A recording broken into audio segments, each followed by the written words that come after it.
Welcome to the Heal with Kelly podcast. I'm Kelly Noonan-Gorse, and every week I speak to the leading doctors, healers, spiritual teachers, and scientists to find out what is truly possible when it comes to healing. I also interview real people with extraordinary healing stories. My philosophy is, what's possible for one is possible for all. Thank you for joining me on this beautiful journey of remembering our divine nature and tapping into the truths that shall set us free.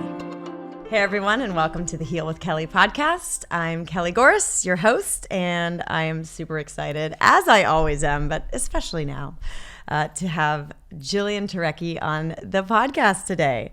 Jillian is a renowned relationship coach, teacher, author, and host of the podcast Jillian on Love. Fueled by an insatiable curiosity about what makes a relationship thrive, Jillian has helped thousands over the last 20 years through her teachings, courses, and writing to revolutionize their relationship with themselves so that they transform their romantic relationships. Jillian is sought out for her compassionate, direct, and very authentic style of coaching, teaching, and writing, which is what drew me to her. Welcome to the show. Oh, thank you so much for having me. Yeah. So It Begins With You is the book that is just out now, and, you know, it's a game changer. I feel like with what I'm going through in my life, and I'm 45 years old, I feel like around 40, you know, you kind of, anywhere in that realm, women wake up and they're like, they kind of maybe look at where they've abandoned themselves in life. Mm-hmm. And that's kind of the journey I've been on, and I've obviously been through this really difficult emotional time separating from my husband, who, not for lack of love, like we love each other immensely, and we tried very hard to make it work. So I'm just so excited that you came here today so I can tap into your wisdom. Well, I am, you know, my favorite topic to talk about, so I am ready to go. I'm excited to talk about it as well. I'm sorry you had to go through a separation. It's always hard. Yeah. Regardless of what the reason is. Thank you. I know it's, yeah, I mean, I've talked about it before, but it was kind of my initiation, but it was a 1.5 year long conversation and exploration with him. And then, you know, once we made the decision to move forward with the separation, he kind of did his way of processing, which was to get immediately into another relationship. Mm-hmm. And I did my way of processing, which was just like trying to feel the feelings. And yes. I feel like we're never given, grief is like such a hard human emotion to navigate. Yes. And you talk about it in your book, but I'm just going to dive right in there. Like heartbreak. Yeah. Like how do we get, I spent 6 months just like working through guilt and shame of a failed relationship. And also just, you know, you've been with someone for 14 years and just the entanglement and codependency of like habituation to like being with them every day. Yeah. So we don't talk enough about how when we go through a major breakup, that is a trauma, and it's grief, and it's grief that's complicated by the fact that the person is still alive. And that adds an entire layer to it. And then if you know, it, like you said, you initiated it, but people don't initiate breakups unless they've reached a place of so much pain that they don't know, they just don't know, they don't see any other way out. But, and then there's the pain of just rejection, you know? And it's heartbreak is something that completely changes us. I wish, you know, one thing, if I could snap my fingers or wave a magic wand and just like one wish for people and just, and relationships, I really think that it would be that, to give people the strength and the power and the mindset of when a relationship ends, just to say, okay, next. And I wish that it were that easy. I wish it were that easy for us to let go, because like you said, part of what makes it so hard to let go is feelings of shame, feeling of failure, feeling like we're not enough. And that's the stuff that I wish that people didn't have to go through, or just didn't go through at all, honestly. Because it's one thing to just rehabituate your nervous system and your whole day-to-day life to a new normal because you're so used to being with this person. But, all that self-doubt and all that questioning of our worthiness is, that's the hard part for me. Mm-hmm. And that's like the whole path of life is like remembering our true nature and like our inherent worth. And I mean, for me, it's like, I don't know if it's society or maybe recovering Catholic or just like this, like, how do we, I feel like the million, billion, gajillion dollar question is like, what is that delineation between like sticking, like the relationship container and marriage gives us a certain like stick-to-itiveness so that we actually have to work on ourselves and stay in the container. Mm-hmm. But at what point it's like we've tried everything and I'm on this consciousness journey and self-healing, and I do a ton of personal development work, and I'm always looking within. And even in hindsight, it's like there's different things that I could have done better. I could have taken more responsibility, but we really tried our best, and we both have. So like, I do feel like we were meant to be in our lives for a chapter, but how do we know when it's like, when we need to work harder or we need to let it go? It is the $1 trillion question. Well, I really answer this typically in a case-by-case basis, of course, because every circumstance is different. But generally speaking, when it's a marriage, when there isn't anything, no major betrayal or abuse or anything like that, I would say it's really important when we feel helpless in a relationship and we don't know how to make it better. What tends to happen is that we get very focused on what we're not getting, and we lose sight on what we're not giving. And what was really surprising to me when I reflected on my ex-marriage, and then when I worked with many, many couples, was how many couples who may have been married for, a decade at least, or 5 to 15 to 20 years, how much they didn't really know each other.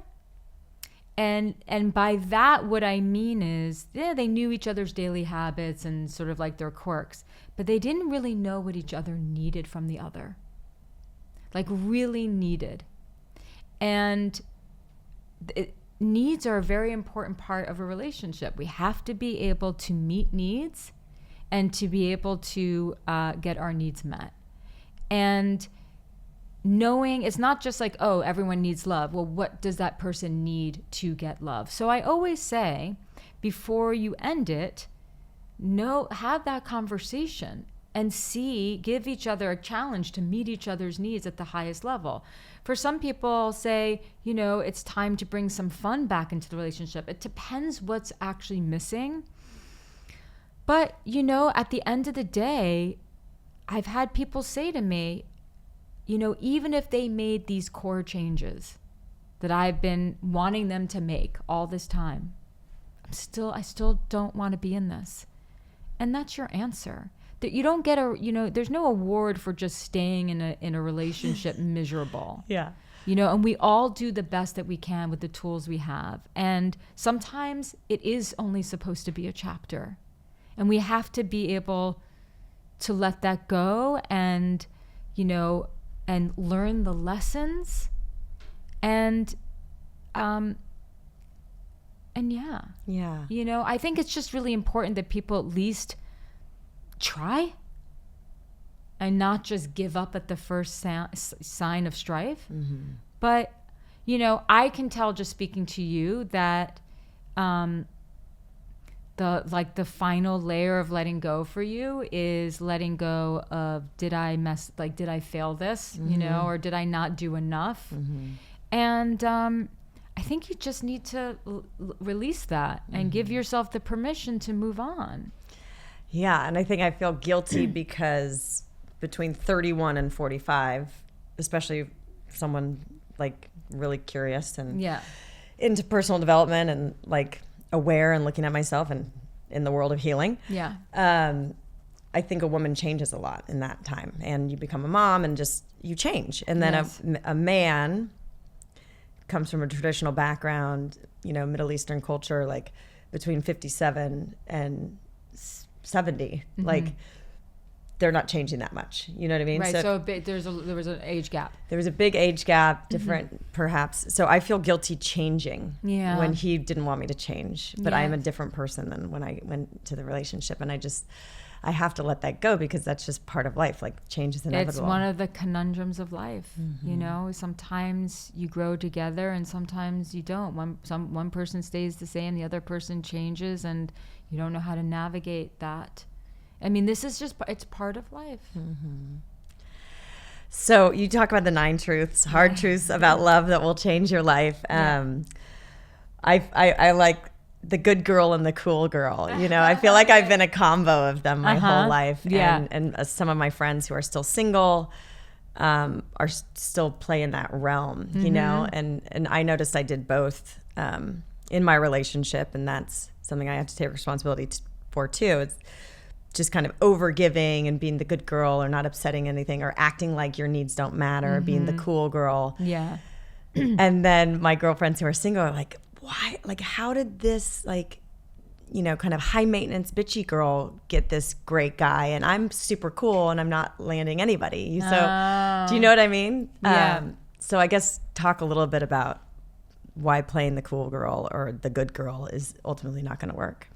It's never going to work playing a role that's not yours. I mean, you just have to really be yourself. I mean, whenever we, the cool girl, the good girl, the nice guy, we're conditioned this way. We think that if we're like this, that we're going to get the person. Books tell us if we're like this, we're going to get the person. Or, we get so afraid of disappointing someone. And so we want to make sure that the boat isn't rocked at all. These are all the things that we do to prevent the loss of love.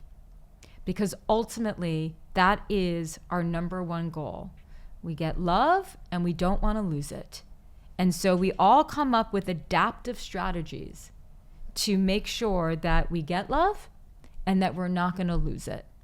And embedded in that strategy is our fears of not being enough and the ways that we fear that we are not enough, not pretty enough, not smart enough, not whatever it is. And then we will shapeshift ourselves so that we can be enough. And this is part of the human conundrum. This is something that we all face on some level.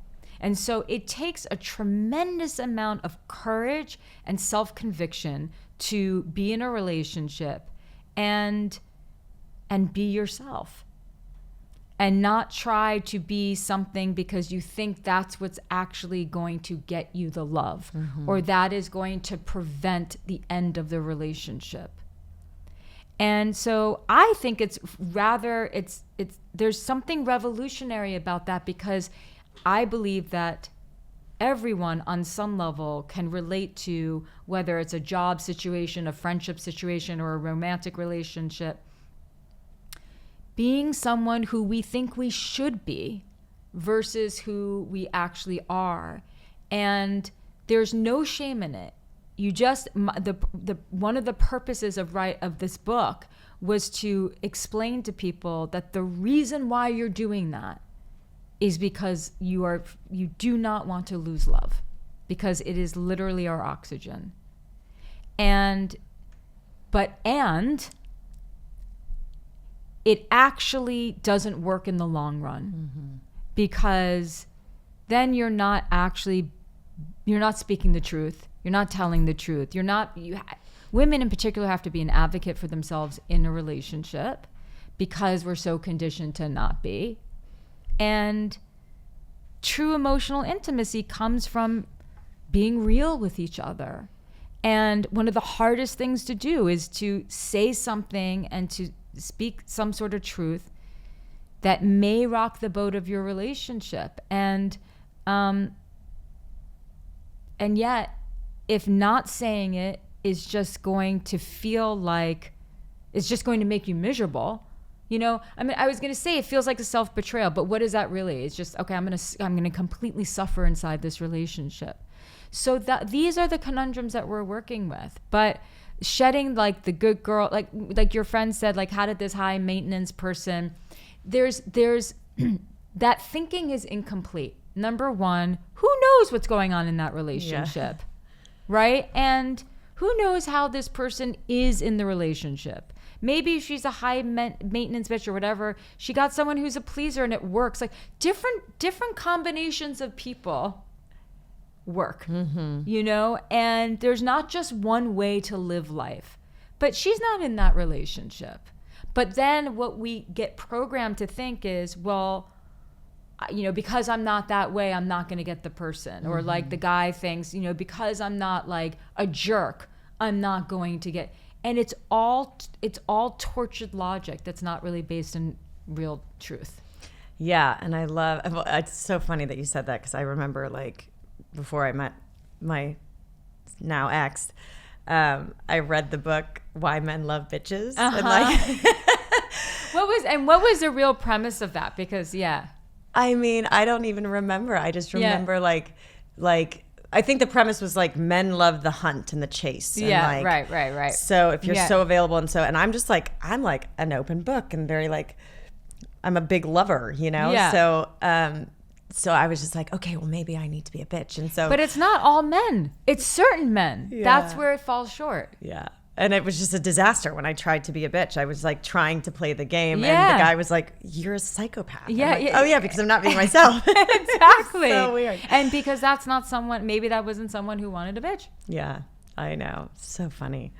The things we do. The things we do. It's just mortifying and hilarious. I guess that like the biggest issue is this feeling of unworthiness. Like, so we put on masks, we play these roles because we're afraid if people really knew us and all our flaws, we're not lovable. Yes. And you mentioned something in the book and I underlined it, but it's like, because we know all the mistakes we made, we know all our flaws. Yeah. So, I mean, this is in order to have a healthy relationship, I think the biggest thing is to finally have a true connection with yourself and an acceptance and a love for yourself. Yeah, I mean, it helps a lot. You know, I don't believe that we enter a relationship fully whole and fully healed, and I don't believe that we have to feel fully whole and fully healed. And if you feel totally fragmented, if you don't have any sense of self, if you don't believe that you are worth the love, or you weren't modeled the sort of the boundaries that we need. In other words, some people just don't, the naivete is wrapped around not knowing what is tolerable versus intolerable. You know, our relationships reflect how we feel about ourselves. So have I known people who struggled with their self-esteem and they chose someone who loved them unconditionally? Yes. But, you know, I've also never known anyone who felt good about themselves. So let me say that again. I've never known anyone to be in a very unhealthy relationship, like super, super, super unhealthy, super, lots of mistrust, lots of name calling. Maybe it's abuse, or maybe they're abusing each other. I've never known that and that person to actually feel good about themselves. Mm-hmm. Yeah. So exactly. So it's almost like if you're in an unhealthy relationship, you can't feel good about yourself in a way. Or there's stuff to work on. I would say that that's absolutely true. If you're in an unhealthy relationship and it keeps going, there's no way you can feel good about yourself. And it's also, it's reinforced by the relationship. So the longer you're in that relationship and you're not behaving the way that you really want to behave, or you're not being treated the way that you deserve to be treated, it chips away even more at your self-esteem. So really, relationships are, you know, obviously mirrors. We talk about that, and they reflect back to us. You know, we teach people how to treat us. Well, there's that, but also everyone in your life is a mirror. That's why it's so important when you're going, just to bring this full circle to heartbreak, it's so important to hang out with the people and to spend time with the people who love you, because they are reflecting back to you love. And so we are social animals. We don't know who we are without other people. There's no way to have a sense of self in isolation, because you just have no idea. You're not communicating. No one's mirroring back to you, their experience of you. So yeah, and that's the way that a relationship is a mirror, for sure. I love that you just said, like, hang out with the people that love you and get you, because my best friends are from, 30, 35 years. Like, oh, wow. That's wonderful. And I feel so fortunate, because there's been some recent, even something that happened last night where, this person is like, I've somehow upset this person. When my experience of relating to this person that worked for me was, nothing but I knew how much energy I spent trying to keep this person happy and trying to do the right thing and considering their feelings and being really thoughtful, and other people would just kind of command them to do things, but for some reason they projected all of their frustration on me, who was really just trying to kill him with kindness and keep the peace. Yeah. And then I am the one who gets attacked, and I'm just like, am I, without the people that know me and have known me forever and love me, I literally thought I was schizophrenic. I'm like, am I seeing, because this has happened a couple times with people that worked for us, and it's a thing. But I'm like, my experience of reality is so different from these people, and it's a complicated dynamic, but I have to go and walk through it with people that know me and love me, and they're just like, Kelly, no, and they're reflecting an incongruence with my version of reality. But it's just relating to people is wild. Yeah, and everyone has and everyone has different things that they need to work on. Some people, boundaries, having some boundaries, maybe that's something, I don't know. For some people, it's being less selfish. For some people, it's being a better communicator. For some people, it's all of the above, but we all have our stuff. And look, most of the time when we're having some sort of frustration with someone, it's not about them. It's, it's our stress. Or if someone's being frustrated or being a little salty, it's not about us. It's really just them. And I think that it's very liberating. One of the most liberating discoveries that I had just about human relating is, oftentimes, when we're stressed or we're hungry or we're tired, we're just sort of in an off mood. Everything that we look at is going to have this filter of stress over our eyes. And so that means things will annoy us, or we're going to see what's missing versus what is already there. And there's just sort of going to be a dark cloud. And then we think, oh, maybe it's the other person, being this way, or life sucks or whatever. No, it's your internal state.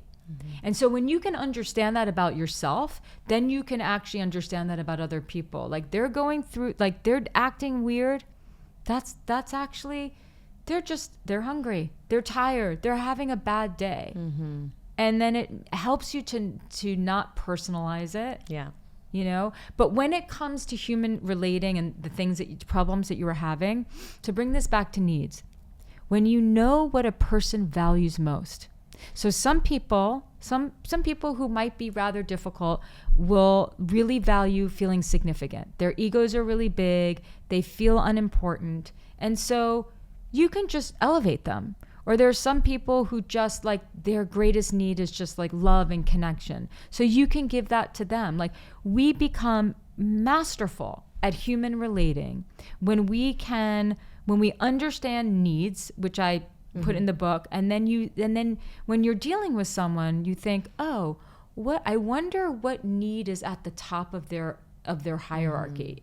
And maybe I can just meet that need for them.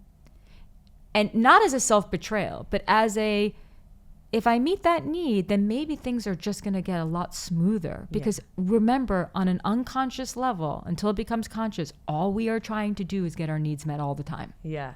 And there's the 6 needs. Yes, which I did not come up with, but but I had just gotten to Tony Robbins in December, and I was like, okay, yes. But I've kind of adapted them to my own and applied it as my own, and I kind of look at it. I look at things through those lens, and it's really kind of amazing. Yeah, and it helps you to know yourself too. It's like what 100%, needs, and then going after those needs drives your behavior, so that you can start to see, okay, this person is just driven to get that need met and will do anything at all costs, and you might be standing in the way, and it has nothing to do with you. It's just them needing to get their needs met. Most people just need reassurance. Most of the time when you're just like you can't figure out this person or whatever it is, or like whatever it is, most people are just seeking some sort of reassurance that they are okay, that they are safe, that they are enough. I love some recent Instagram posts you do, like when you are, I love your compassionate, direct, and very authentic style. Talk a little bit about red flags, because this is another thing, like why do we women always think that we're going to be the one that changes the guy? I don't know. It's crazy. It's crazy. I mean, you can blame it on art and rom-coms and all of that. You're not going to change anyone, and you're not going to be the inspiration for their change. That is something that happens in the movies, and it's incredibly romantic and sexy, but it's just not going to happen. And so I think part of the reason why women have men do this too, by the way. They get into relationships and think, I can change this person, I can be the hero, so it's not just women.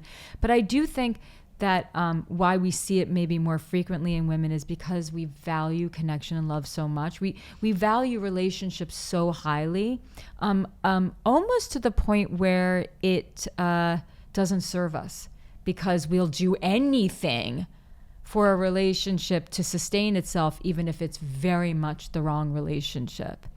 And so one of the things is, I feel this deep connection, or I'm attracted to them, but they have this giant enormous problem that's making them so that they can't actually, be totally available to me and emotionally available to me. But let me just wait, let me change, let me see what happens. And it's a really big mistake. Yeah.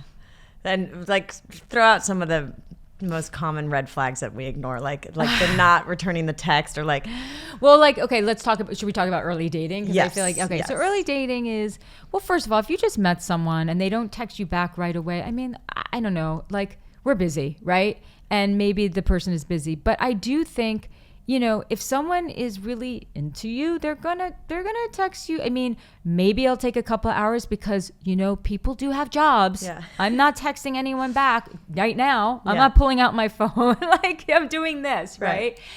And when we're hyper vigilant about that, that's our anxiety. But some red flags, they're not investing emotionally in you. They're not trying to get to know you more.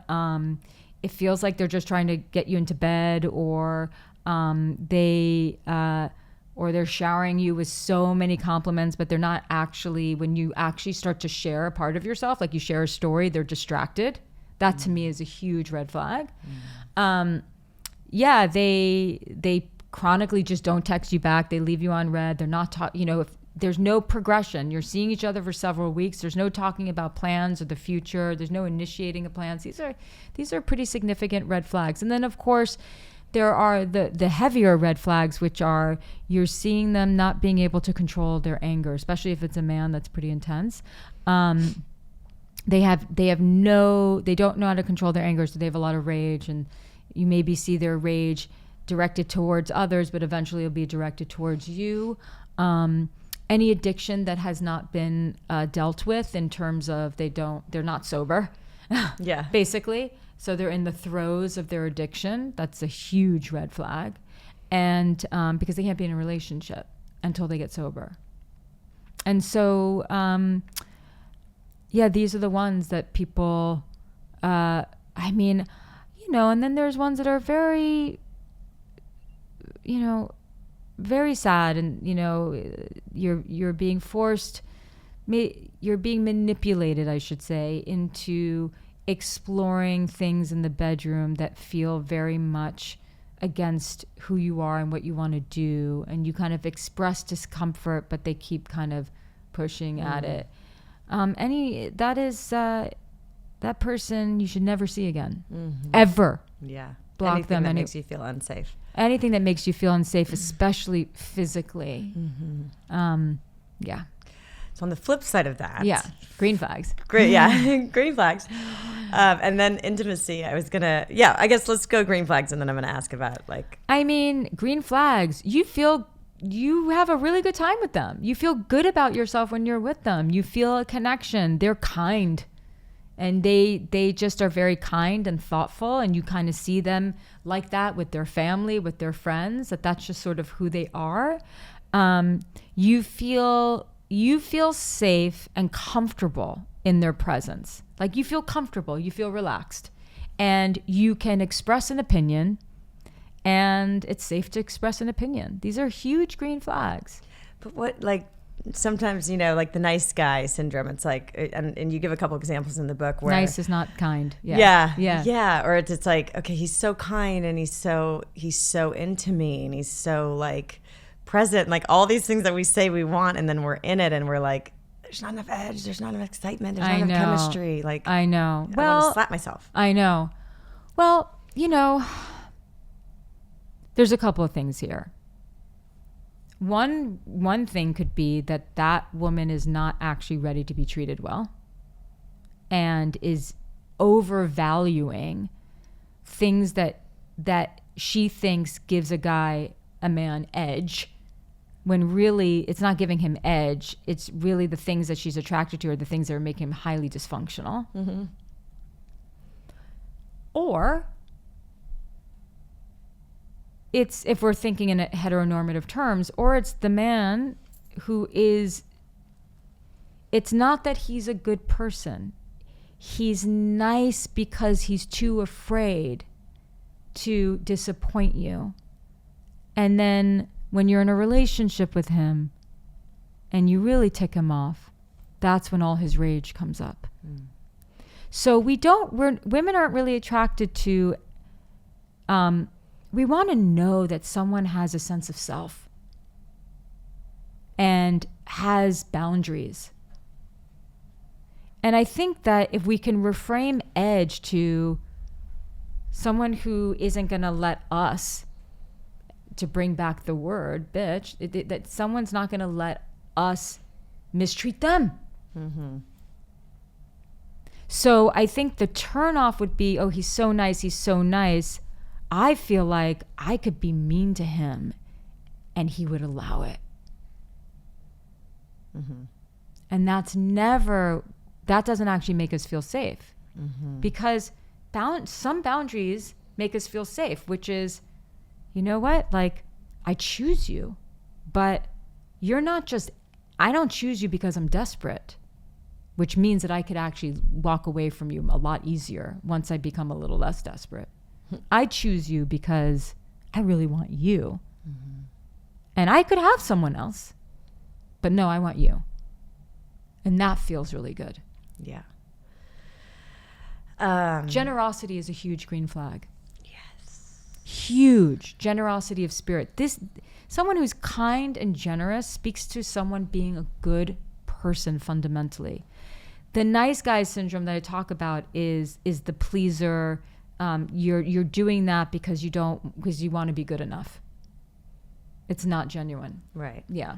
And then there's the love bombing, yes. Front loading generosity, where you're just trying to manipulate them into. Yes. And when I speak about generosity, I'm not just talking about generosity of pocket. I'm talking about generosity of spirit. You actually, you care, and you're not just with you. That's actually who you are. Because we don't know who a person is until we see them in their environment. So their friends, their family, how they interact with the world. So how they are with you in your little bubble, you're not going to really get to know each other. So when I speak of generous, this is not just someone who's let me give her a bunch of gifts so that I can impress her. This is who I am. This is how I operate in the world. And that to me is an extraordinary trait. And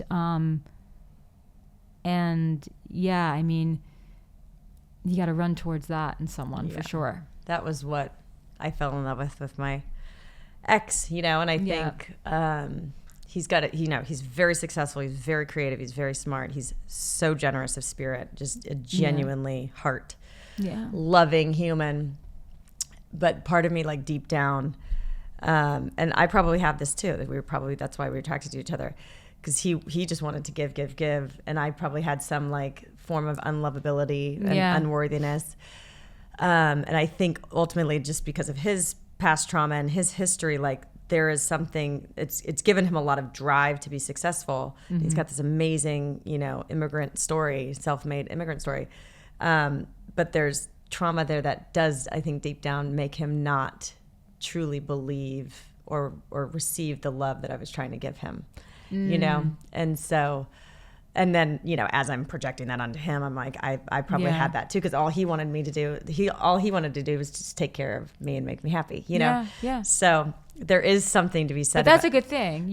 When, I don't know if you're dating again, but when you are dating again, like you do want to be with someone who has that quality as well. Yeah. Yeah, for sure. Yeah, exactly. Now that I've had a taste of it, it's like, I can't. Yeah, of course. Yeah. So, as far as intimacy goes, and like I find, and group, and again, maybe it's the Catholic shame thing, but like,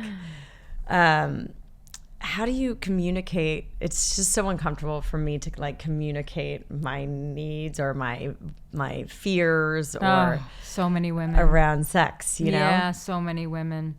Like, any pointers so there? Many of us. Because it's so I don't know, why is it so scary? There's just a stigma? Well, deep conditioning, and maybe it is your Catholic upbringing, and it's also, we're so, women are conditioned to be pleasers and nurturers and to be givers. And so we think if I'm going to actually be an advocate for what I want anywhere, including the bedroom, that somehow that's not the order of things, that's not how it's supposed to be, when actually it's exactly how it's supposed to be. That's the crazy thing. It's exactly how it's supposed to be. We are supposed to be an advocate. We're supposed to guide, someone that we're with, how they can give to us more so that we can actually give more too. And we are supposed to, it's actually very attractive to be an advocate for our needs in that way. And so that is just such old conditioning that really does not have a basis in reality. And so we just have to get practiced at it and practice at receiving, because that's whoever you are in bed with, their turn on is going to be that they are able to turn you on. And so, I think that we get in our heads and we think, well, if I say this, then they're going to get in their heads and they're going to think they're not pleasing me and I want to protect the ego and all. We get in our heads about everything. And so, we have to not. It's so incredibly important. And when we do it, it's so liberating, it's so empowering, and it leads to a much better sex life. Yeah. I know. I just need to practice. I'm just so like a prude, or I don't know. No, it's just not even a prude. It's so unfamiliar. Yeah. So just practice just practice. Yeah. Practice. I even hired Jaya at one point. Oh, I love her. Yeah. I love her too. Yeah. And then she became she was great, but then she ended up just becoming like a life coach because she's just. No, but you have to practice. You have to, if we're anything that we want to retrain ourselves in, rewire ourselves, requires practice. But you can do it in small ways first. Don't start with the biggest step. Yeah. Yeah. Okay. Thanks. You can do it. I believe in you. Okay.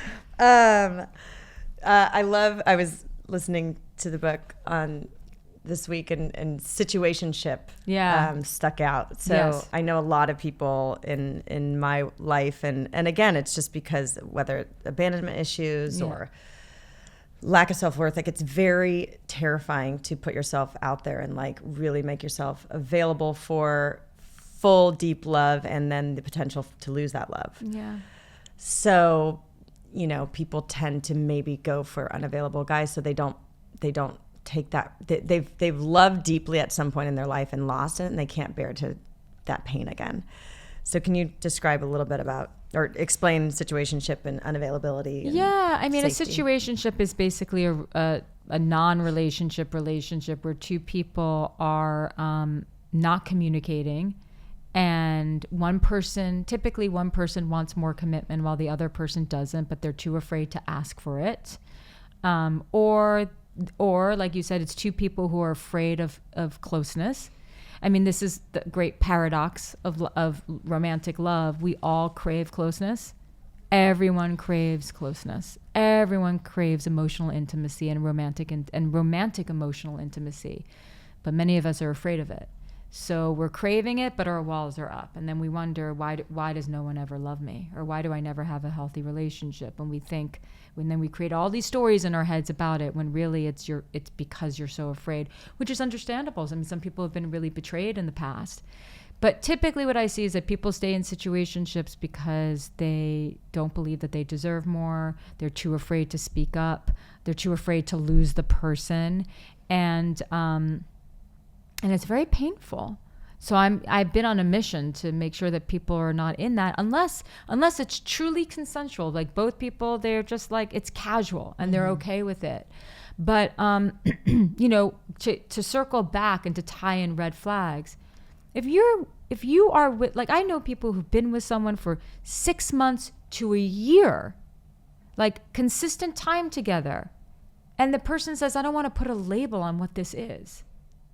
Absolutely not. Even if you're spending 3 months of like consistent time together, absolutely not. You need that label because it's a sign of commitment. And when someone says, well, I don't want to label it, it's because they have 1 foot in and 1 foot out, and then you're never going to feel good. And then a lot of women in particular will just justify it as like, oh, it's okay. Well, at least I feel loved. No. And so it's pretty radical for certain people to be able to say, this is what I want. And it's not about saying it in a way that's aggressive or so intense. You can be totally vulnerable and say, this is what I want. This is what I know I need. I want it with you. But if this isn't going to happen, then, we always have to enter dating and relationships with conveying that we are willing to walk away from it if it's just not the right thing. Yeah. That's what attracts. Mm-hmm. And that, and we can say, I don't want to walk away. I don't want this to end, but I'm willing to. Yeah. Yeah. It's that sense of self and that like knowing and worthiness of like that was the conversation with my husband and I. He wasn't sure. He was sure. And this is part of probably the problem. Although we have a child now who he loves dearly. But at the time of our, courtship or whatever, it was an absolute deal breaker to not have children. Like I've never loved a man so much. And I was so just like in love with him, but my need as a mother was stronger and I was willing to walk away. Mm-hmm. And so ultimately he chose to have a kid so not to lose me. And all of his fears with certain members of our family came true, and it's been really difficult. Because you have 2 different cultures? No, I'm wife number 4, and there's a lot of other kids and ex-wives. And so there's just complicated feelings and dynamics about a new child coming in. And so he was really afraid of some people's reactions and how it would trigger certain people. Understandably. And, and it all came true, and I was, felt terrible and had to deal with it, and it's just been really interesting. But our child, you met her, she's like wonderful. And he is obsessed with her and he loves her, so all meant to be. But I think all of that to say, when you have a knowing about what is important to you, and I think that's the hardest thing, and why we justify, and why we even dating someone and they don't text back right away, or there's always an excuse, and because we want it to be true, we justify. But even recently, all of this growth I've done, I was working with this intuitive, and I've spoken to her twice on the phone over the course of the last year and a half, and she asked me two questions at the beginning of each call. And she said, how can I, what's the update? And like, how can I help, serve your needs today? And latest time, she's like, both times I've spoken to you, you've completely ignored my second question. Like, you ignore your needs getting met. And the update that you gave me, it's like, in this situation, you completely just discard your needs for, so I became aware of that. And then I was like, holy shit. It's so hard to undo the conditioning of where we just put our needs second. Yes. And then to start to like kind of ask for them in a relationship, But remember, you were willing to walk away from the man that you loved the most because what was most important to you was to have a child. So sometimes it's about reframing that and just saying, and emotionally attaching to what the outcome is. In other words,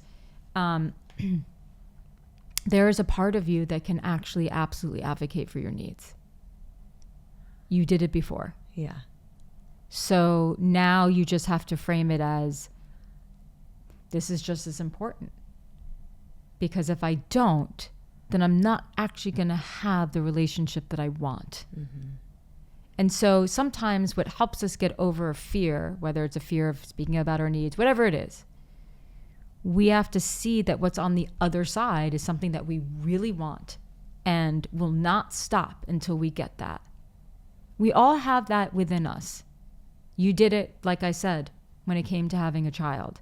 What's important is that we don't keep telling ourselves the story about our shortcomings. Mm-hmm. We can acknowledge where it's been really difficult for us, but we can also look back and say, but isn't it interesting that on this date or this time or this year, somehow I wasn't plagued with that conditioning. Mm-hmm. I wasn't plagued by that because I was really, really focused on what I wanted.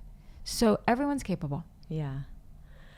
Yeah. And I'm just thinking of in the book where the woman is dating a guy who is married and comes up with all these stories. And there's just, there's the one who's married, but like separated, Peter, but still, whatever, but still living under the same roof. And she wanted to kind of change him and heal him. He's bitching about the wife he's with, or the ex. She wanted to be the rescuer. Yeah. That was an example of a woman wanting to be the hero and the rescuer. Yeah. Yeah. And to be enough for someone. Yeah.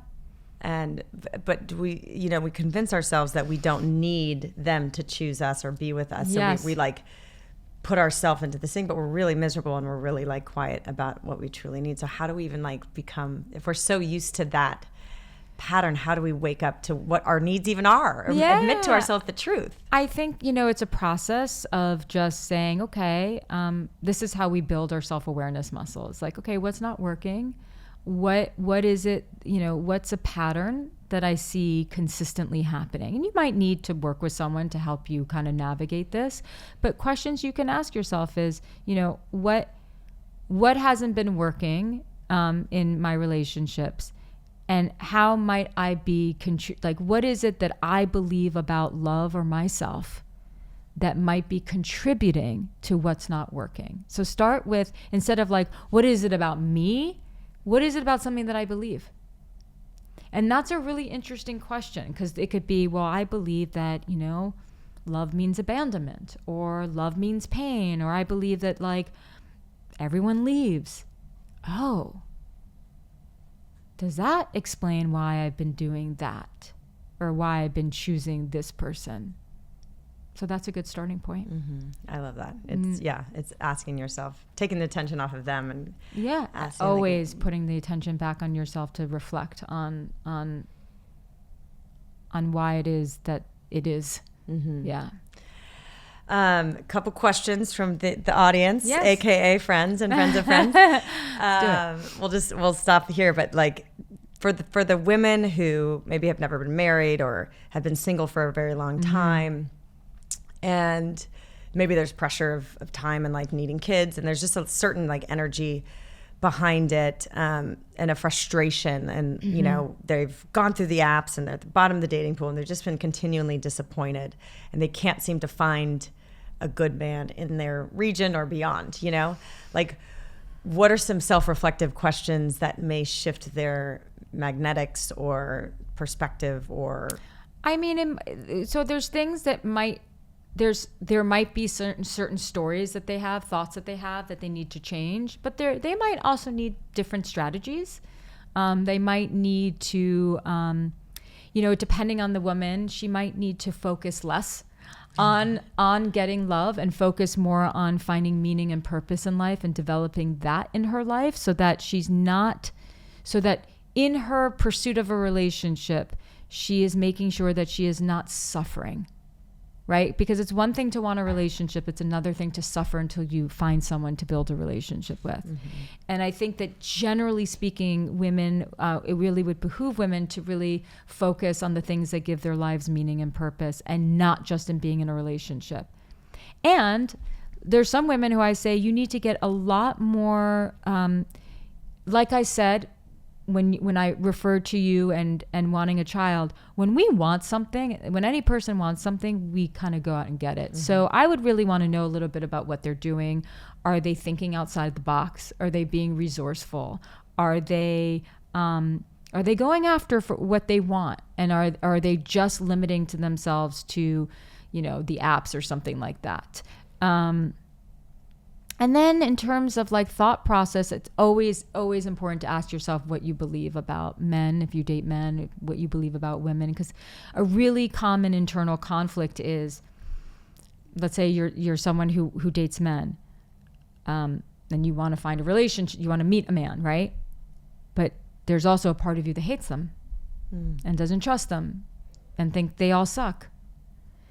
That internal conflict, you better believe, if we're talking about energetics, is energetically getting in the way of meeting someone. And so you have to resolve that. And you resolve that by speaking to friends who have great men in their life, who have a very different perspective, maybe talking to certain men who are not romantic at all, but like maybe it's someone at work, or maybe it's the old man down the corner who works at the shop, so that you recognize that there are actually good men out there. So you have to challenge that belief. I love that. Those are so good. It is. It's like, it's important. What is, it's that subconscious conscious. Yes. It's like, I want this, but like maybe there's some sort of belief. It's like men are terrible, men are unsafe, yes, and or I'm not worthy. Yes, that's blocking the actual 100% attraction of it. Well, I could talk to you for literally hours. I love following you on Instagram. I just encourage. Where can people find you? I think everybody should order this book. Yeah, the book you can get at jillianturecki.com/book, or wherever books are sold. And then I have my podcast, Jillian on Love. And I have a newsletter called Love Weekly, and you can find me on social media. Amazing. Yeah. Ooh, I'm going to sign up for your newsletter. Yeah. Awesome. Thank you for coming. Thank you so much for having me. Thank you for listening to the Heal with Kelly podcast. Be sure to tune in every Thursday for more empowering wisdom and inspiring healing stories. And make sure you hit the follow button on Apple, Spotify, or wherever you get your podcasts, so you don't miss that one episode that holds the answer you've been searching for.